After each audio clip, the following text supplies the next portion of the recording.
Universal News TV, votre chaîne d'information la plus crédible. Pour le Dr Bertrand Tatsinda, le président de la République s'est placé au-delà des partis politiques pour consolider l'état de droit.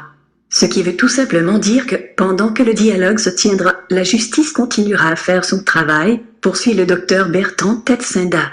Certains Camerounais sont aujourd'hui devant la justice, parce qu'ils ont cru qu'ils pouvaient se mettre au-dessus de la loi, précise Bertrand Tatsinda. Écoutons maintenant l'intervention du Dr Bertrand Tatsinda. Écoutons. Poursuivre ici sur ce plateau avec un nouveau panel comme nous vous l'avons donc annoncé. Monsieur Bertrand Tatsinda, bonsoir et bienvenue sur ce plateau. On va tout simplement poursuivre avec vous. Vous avez écouté le premier panel, les avis qui divergent bien évidemment. Vous avez également écouté l'avis des téléspectateurs. Certains reviennent d'ailleurs aussi sur les forces en posant encore les acteurs pour eux, en tout cas, le président Paul Biya a déjà limité ceux-là qui vont participer à ce dialogue. Or, on le sait très bien, il y a des pays, par exemple, comme les États-Unis, qui invitent le Cameroun ou encore le gouvernement camerounais à ouvrir ce dialogue à toutes les parties, à tout le monde, si on peut dire encore toutes les parties prenantes. Alors, que dites-vous par rapport à toute cette critique vis-à-vis de l'annonce du dialogue par le président Paul Biya? Déjà, merci Madame Siké de m'avoir invité. Salutations distinguées à Maître Nouga, ce grand homme de droit, à Monsieur Compit, à mon jeune frère Arnaud Manga et à tous mes copanélistes. Oui. Madame Siké, moi je ne suis pas venu ici faire le deuxième tour et la campagne d'élection présidentielle. L'élection présidentielle est terminée. Nous l'avons même souvent dit. Ce dialogue sera ce que nous on va appeler le dialogue part 2. Il y a eu un dialogue part 1. 3 ans avant l'élection présidentielle, 2 ans avant l'élection présidentielle, on va débattre. Chacun va y aller de ses idées, de ses explications. Historiens, archéologues, physiciens comme moi, mathématiciens, juristes vont venir vendre un projet de société, vendre leur façon de comprendre le dialogue et vendre même des solutions. Les Camerounais vont se prononcer. Le président Biya va gagner avec la large majorité qui va constituer autour de lui à 71%. Quand on va dans un dialogue, on tient compte aussi de son poids politique. On n'a pas un député d'emprunt, 10 conseillers municipaux sur 10 800 et on veut parler plus fort que la République entière. Le président Biya va le dire dans son discours. Oui, l'élection confère aussi une forme de légitimité. Point 1. Deuxièmement, on ne fera pas le part 2 d'un, comment je vais dire, procès de contentieux de Cour constitutionnelle. Les gens ont parlé pendant 2 jours à la Cour constitutionnelle. Mais ils vont oublier de nous présenter la preuve essentielle, c'est-à-dire que le PV issu des bureaux de vote. Madame Siké, de quoi s'agit-il? Il s'agit d'une véritable fourberie. C'est-à-dire que le NNP va le dire, on sera le premier à le dire, que cette histoire a été inspirée par l'étranger. Cette histoire se cache derrière cette histoire l'industrie minière. On donnera même le nom d'un voyou, pakistanais, canado-pakistanais, Zulfikar Rachid, qui va dealer avec un certain nombre de personnes. Je vais donner le parcours d'un individu comme M. Akwanga. Voilà où ils ont embarqué les enfants camerounais. Aujourd'hui, ils sont pleins. On dit qu'ils ont peur pour leur sécurité. J'ai eu le privilège de discuter avec les éléments de nos forces de sécurité. Mais ils me disent qu'ils sont où ils sont. Ils ont peur pour leur sécurité. Un mot du président de la République, entrer dans les forêts. Mais on va les cueillir un à un dans les forêts. D'ailleurs, je partage ici une confidence que j'ai eue cet après-midi. Le cardinal Toumi va en recevoir 4 à Kumbo. Parce qu'il a souvent l'habitude, il a une maison à Kumbo, il va souvent se reposer à Kumbo. Il va leur dire que vous avez la vie sauve parce qu'on a un président qui a une forte éducation religieuse. Vous disposez de quels moyens? Moi, je suis prêt à vous convoyer sur Yaoundé. À un moment donné, il était pratiquement considéré comme le porte-parole. Il va dire, je suis prêt à vous convoyer sur Yaoundé.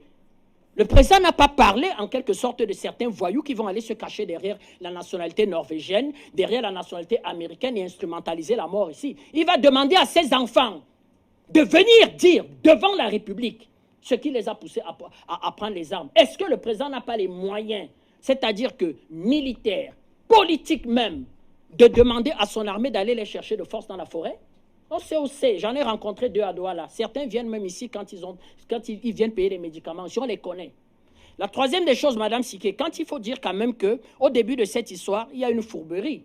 Parce qu'on va poser des problèmes d'ordre sectoriel. On n'est pas venu ici refaire l'histoire, mais il faut quand même le dire.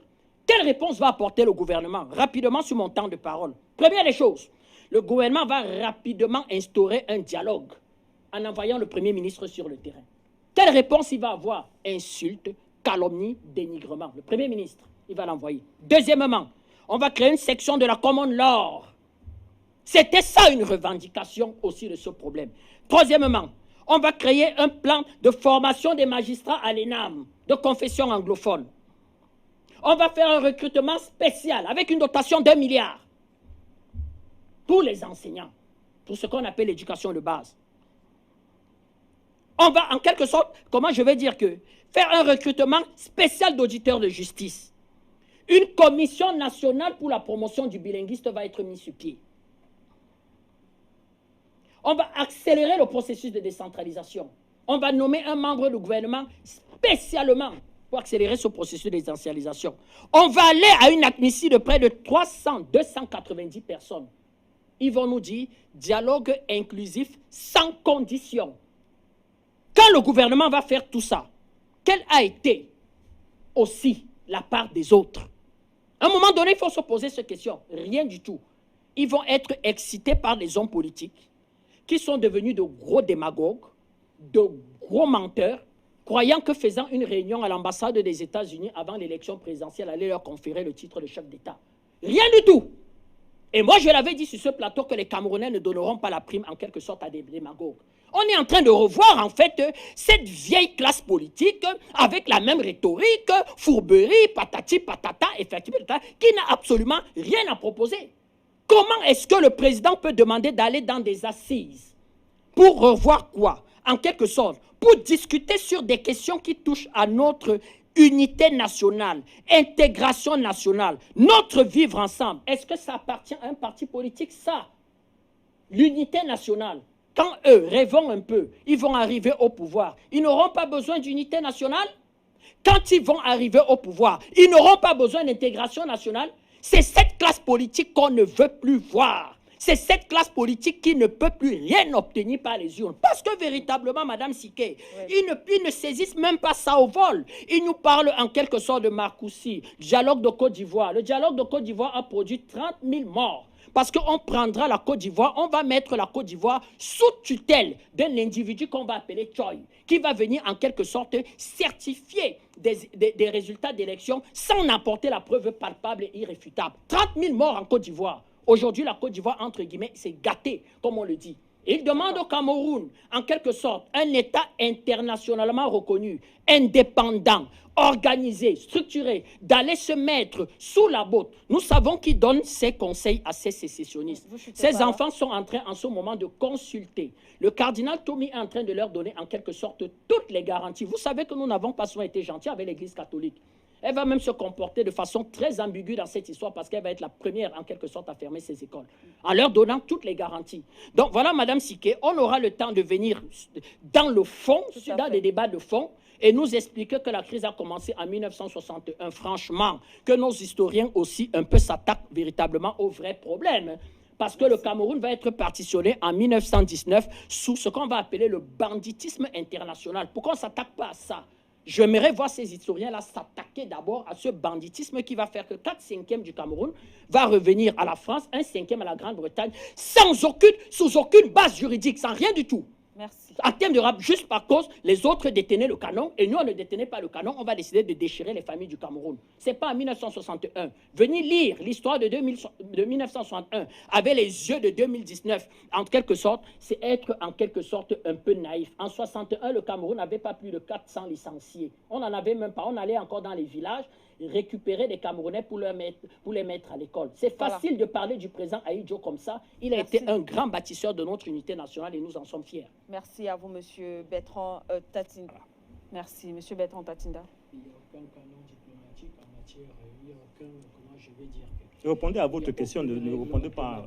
En matière de gestion d'un dialogue, qu'il a dit, c'est écrit où? Cette histoire où certaines personnes, et ce sont toujours les mêmes, c'est-à-dire qu'ils appartiennent à la même officine, et c'est même les mêmes qui vous demandent de délocaliser le dialogue. Première des choses, Madame Siké, c'est que nous avons aimé le président de la République parce qu'il s'est mis largement au-dessus des partis. Il a demandé en fait véritablement qu'il faut consolider dorénavant l'état de droit. Et ce discours a consolidé l'état de droit. Et ça veut dire que pendant qu'il y aura les dialogues, la justice va continuer à faire son travail. Vous savez que certains Camerounais sont devant la justice parce que eux, ils ont cru devoir se mettre au-dessus de l'État. Et une rencontre comme celle-ci devrait aussi déboucher à ça. Plus jamais un Camerounais se met au-dessus de la Constitution. Plus jamais qu'on lui applique la peine capitale. La deuxième des choses, c'est l'intangibilité de nos frontières. Le président de la République va le dire. C'est anti-négociable, l'intangibilité des frontières. La troisième des choses, c'est la fierté du Cameroun. C'est-à-dire que réunir les Camerounais, avoir un cadre juridique. On commence par dire ça quand on va dans un dialogue. On ne va pas dans un dialogue sans cadre juridique. Le cadre juridique, c'est notre constitution. Avoir quelqu'un, un médiateur, c'est le Premier ministre, c'est un Camerounais. Et bien sûr, une participation maximale. La troisième des choses, c'est que pour que les choses aillent bien dans l'avenir, il faut éviter que certains historiens tronquent l'histoire. C'est un délit de tronquer l'histoire. Parce qu'aujourd'hui, quand vous menez un raisonnement, il faut commencer par dire que vous avez à peine 15% de Camerounais qui sont nés en 1961. C'est-à-dire que quand ils sont nés en 1961, quand il y avait Fumban, ils ne connaissaient pas Fumban. C'est-à-dire que pour avoir une capacité à analyser Fumban, il fallait déjà être relativement instruit en 1961. Et c'est-à-dire qu'il fallait être né 20, 25, 30 ans avant 1961. Il représente aujourd'hui 7% de la population. La quasi-totalité des Camerounais sont nés après 1972. C'est 72% de la population. Quand on est historien aussi, on analyse ces chiffres-là avant véritablement de dire que je crois que. Ils ne sont pas venus ici commenter les commentaires. La quatrième des choses, c'est que je suis d'accord avec le grand frère Eyango. Il a été extraordinaire de dire qu'il n'y a que Africains véritablement qui parle de francophonie, d'anglophonie. En 1984, M. Eyango, quand un Camerounais naissait sur la sphère géographique, en quelque sorte, qui sont sur les côtes de Limbe, on l'appelait quoi? On l'appelait quoi? Donc, véritablement, c'est relativement ça le problème. C'est-à-dire que des gens, véritablement, viennent sans idées concrètes. Maintenant, il faut des idées concrètes pour le dialogue. Le président l'a dit et il a cadré.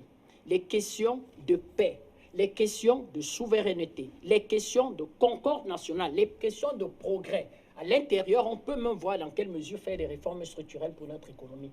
Bien sûr qu'il y aura des antagonismes au dialogue. Il y aura des antagonistes. Et nous, on l'a toujours demandé. Dit à cette opposition qui avait pris cette histoire de marginalisation comme en quelque sorte un cache-sexe pour se cacher derrière. Le président va lui dire qu'il n'y a jamais eu de marginalisation et il va justement expliquer pourquoi il n'y a pas eu de marginalisation.